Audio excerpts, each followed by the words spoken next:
Hello and welcome to the Homebrewery. I am Garion Reaver. In this series I talk about homebrewed content for Dungeons & Dragons, mostly that I've written, evaluating, explaining and demonstrating it. Today I'm looking at the Stricken Warrior Fighter Archetype.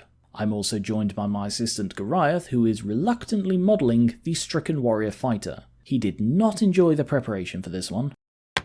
The full write-up of this subclass is linked as a Google Doc in the description. Feel free to read it in its entirety, but I will be going through the major points in this video, demonstrated by my assistant Goliath. When a martial fighter has endured something terrible, some devastating magical illness that would kill a lesser person, that is how stricken warriors come to be. Maybe they survived the disease, maybe they still carry it, but it has left a mark on them. Being able to channel the disease into their strikes and being very difficult to kill, those are the advantages the stricken warrior has.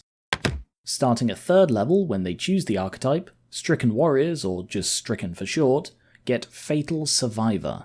Very simply, as an action, they gain temporary hit points equal to 3 times their fighter level. No rolls, no fuss. Even at 3rd level that's 9 temporary hit points, and that can mean the difference between life and death. They only get one use of this, but they regain it after a long or short rest. The main feature of this subclass, however, is lingering symptoms. This is how they channel the magical illness into their attacks. At 3rd level, Stricken choose 2 symptoms from the list presented at the end of the Google Doc. There are a total of 11 symptoms, each causing a different damage or debuff. Some have minimum level requirements, but here are the ones that don't. Warning now if you're squeamish about sickness.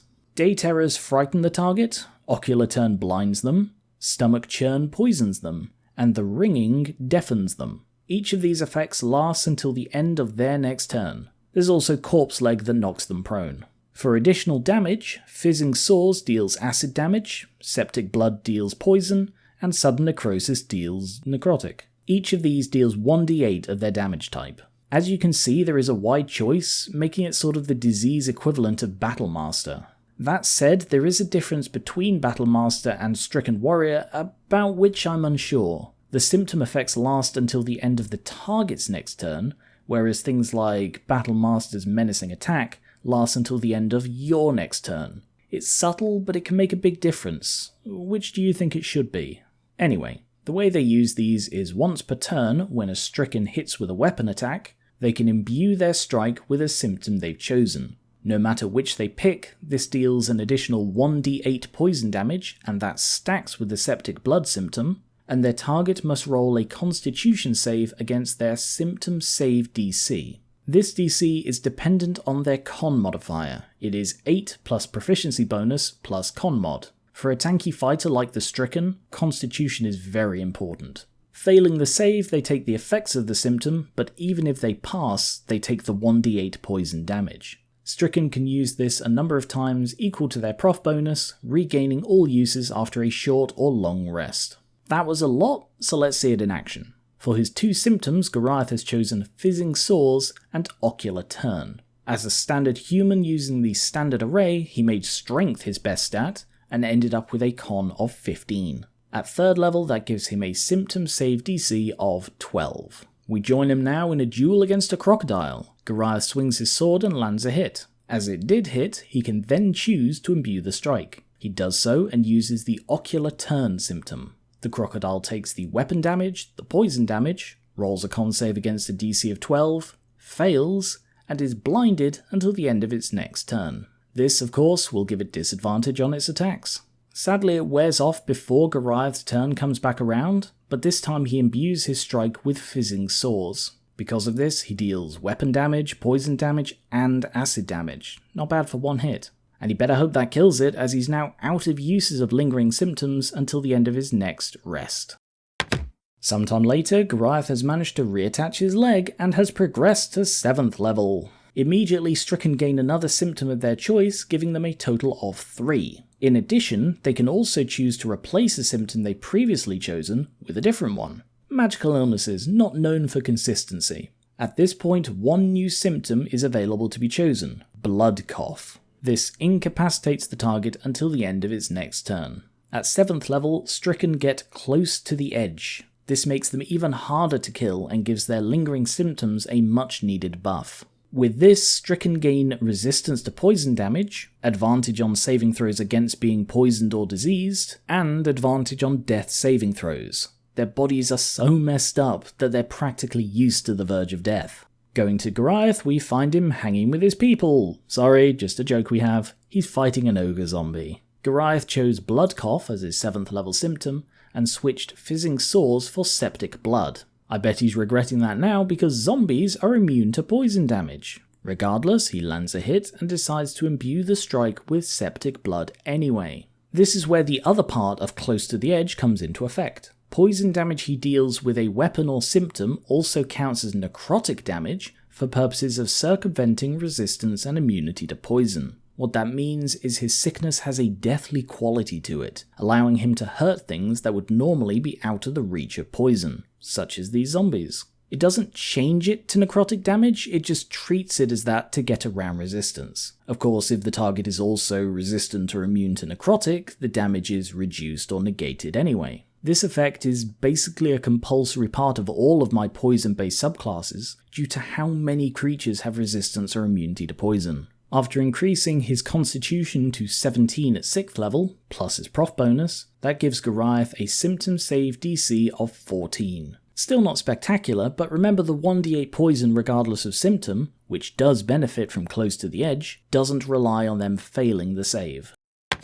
On we shamble to 10th level, Stricken gain another symptom, and can again choose to replace one they already have. This gives them a total of 4. At this point, Stricken get Dire Symptoms, which is a straight buff to every symptom they can choose. Dire improvements of Blood Cough, Corpse Leg, Day Terrors, Ocular Turn, Stomach Churn, and the Ringing all increase the duration to 1 minute, the target repeating the save every turn. Fizzing Sores, Septic Blood, and Sudden Necrosis have the damage increased to 2d8. Currently, the way it works is Stricken can just choose to use the Dire Improvement at no additional cost, effectively just making every symptom better. I'm wondering if that's too powerful. Do you think the Dire symptom should consume 2 uses instead of 1? Let me know your thoughts. The final part is that the additional poison damage from imbuing a strike, regardless of symptom, increases from 1d8 to 1d10. This directly mirrors the superiority dice increase of the Battlemaster.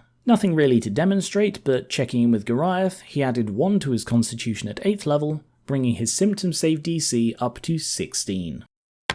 Heading on up to 15th level, once again, Stricken Warriors gain a new symptom to a total of 5, and can replace one they already have. At this level, the final 2 symptoms are unlocked, Heart Skip and Rigor Vitae. Heart Skip stuns the target, while Rigor Vitae paralyzes. Both last until the end of the target's next turn, or for 1 minute, repeating the save every turn, for the Dire Improvement. Once again, there's nothing to demonstrate here, but at 15th level, Stricken get 1 sickness. With this, their magical illness repels other toxins. It gives immunity to disease and poison. That includes poison damage and the poisoned condition. The other little part, again mirroring Battlemaster, is if the Stricken rolls initiative and has no uses of lingering symptoms remaining, they immediately regain 1. Simple but useful. Using the 12th and 14th level score increases, Goliath now has 20 strength and 20 con. His symptom save DC is now 18. Reaching the staggering heights of 18th level, Stricken get their final new symptom, to a total of 6, and get their last chance to replace one with another. It seems Goliath, in a bid to end his tormented existence, has found a dragon's cave. Awkwardly, it's a green dragon, making Goliath immune to most of its abilities, but that's not going to stop him trying to die to it. He already looks pretty clawed up. Trying to deliver a killing blow, the dragon exhales a massive burst of poison, inadvertently activating the final feature of this archetype, Regenerative Disease. Whenever a Stricken is subjected to poison damage from a hostile creature, they instead regain a number of hit points equal to the poison damage that would have been dealt. You know, if they weren't immune. Sorry Goliath, it looks like you just healed back up. Now get out of there, I'm not done with you. Limiting this regeneration to hostile attackers only might not make lore sense, but it's a necessary limit. Otherwise, any ally with a poison-dealing cantrip can just heal them to full. And that is everything for the Stricken Warrior Fighter archetype. I hope you like what you've seen. Please feel free to try this out yourself in a game. I'll really want to know how it goes. If you repost any of this, please make sure you link back here, and if you have any feedback, I'm open to it as long as you're polite. I'm sure that with your help, I can improve this subclass. Thank you very much for watching the Homebrewery. Thank you to my assistant Goliath. I'll cure you, don't worry. And make sure you subscribe to Gary and Tabletop for more D&D content. I will catch you later.